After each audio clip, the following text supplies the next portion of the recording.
En relación a las elecciones en Perú y en México, analistas de la calificadora Fitch explicaron aquellos temas que van a seguir con interés en función de su desarrollo. Sobre Perú, país con calificación BBB+ y perspectiva negativa, Fitch dijo que enfrenta profundos desafíos sociales y políticos en los próximos años, que fijará su atención en propuestas concretas de la administración entrante, su impacto sobre el crecimiento, las cuentas fiscales y la deuda. En el caso de las elecciones intermedias en México, cuya deuda califica en BBB- con perspectiva estable, Fitch dijo que los resultados determinarán si el presidente tendrá la misma libertad para implementar políticas. Recuerda que la ruta principal hacia cambios constitucionales pasa por el Congreso y los gobiernos estatales, que agrega pueden afectar las contrarreformas del sector energético y eléctrico del mandatario.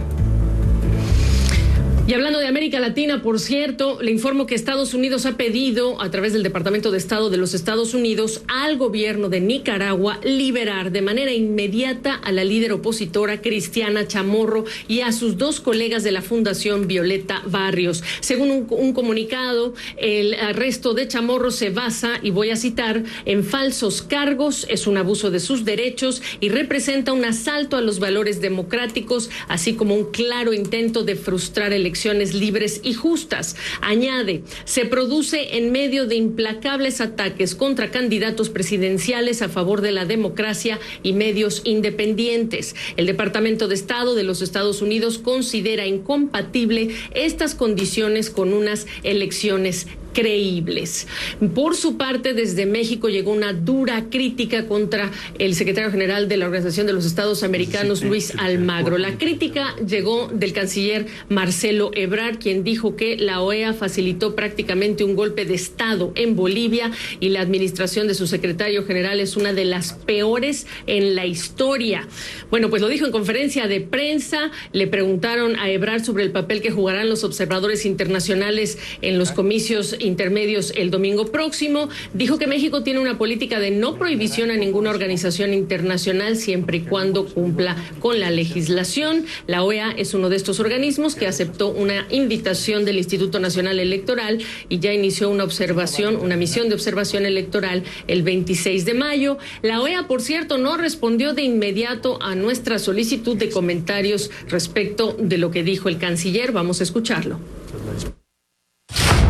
Por supuesto que la actuación del actual secretario general de la OEA, el señor Almagro, ha sido una de las peores en la historia. Y se lo hemos dicho en las sesiones y voy a decir por qué, para quienes me están escuchando. En primer lugar, ha actuado de manera reiterada sin consultar a los Estados miembros. O sea, actúa como si fuese autónomo, independiente, o que él asume que no necesita consultar a los Estados miembros. Entonces, eso ha sido un problema recurrente durante su gestión.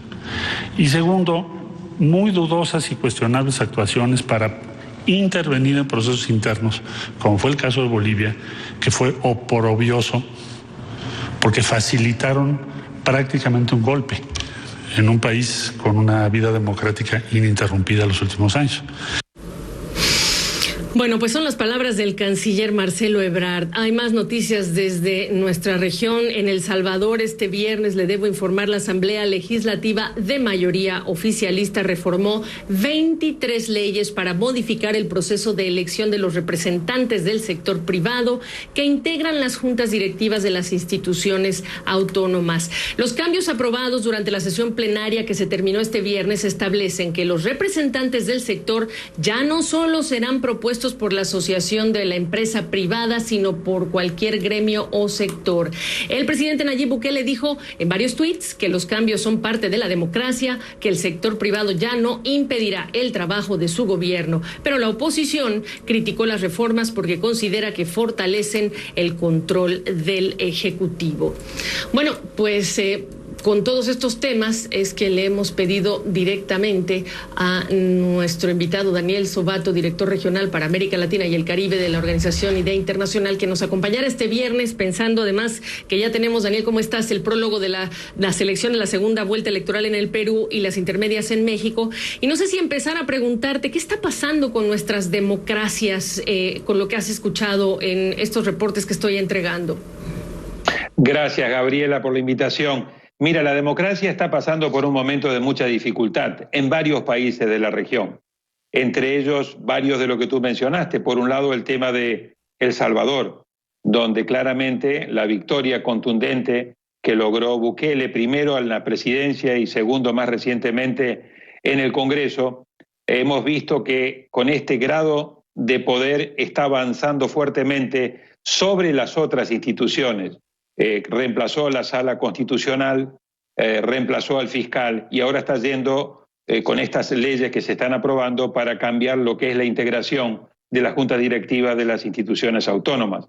Así que el caso de El Salvador es un caso que nosotros lo estamos poniendo la lupa porque estamos viendo un excesivo grado de concentración del poder en el Ejecutivo y un debilitamiento muy importante de la división de poderes, particularmente en un ataque a la independencia del Poder Judicial. Ahora, este es un presidente altamente popular que dice, y ya lo repiten sus seguidores, que la comunidad internacional no entiende al país. Yo no sé si la comunidad internacional no entiende al país o el presidente Bukele no lee los instrumentos de derechos humanos y de democracia como la Carta Democrática Interamericana que su país, el Estado de El Salvador, ha suscrito y del cual El Salvador es parte. El ser popular no te da un cheque en blanco, Gabriela, para hacer lo que quieras. La Carta Democrática Interamericana habla de que una verdadera y auténtica democracia tiene legitimidad de origen, hay que ganar las elecciones bien, cosa que Bukele lo ha hecho, pero también hay una legitimidad de ejercicio. Hay que gobernar en un marco de división de poderes donde el Ejecutivo no puede concentrar de manera excesiva poder ni puede tomar control del legislativo y sobre todo del judicial. Y esto es una tendencia que estamos viendo no solamente en El Salvador, sino en varios países más. La tentación de los presidentes de acumular cada vez más poder y caer en este fenómeno que hemos llamado hiperpresidencialismo. Y la erosión de los contrapesos en tiempos de pandemia, de manejo de pandemia y de recuperación económica.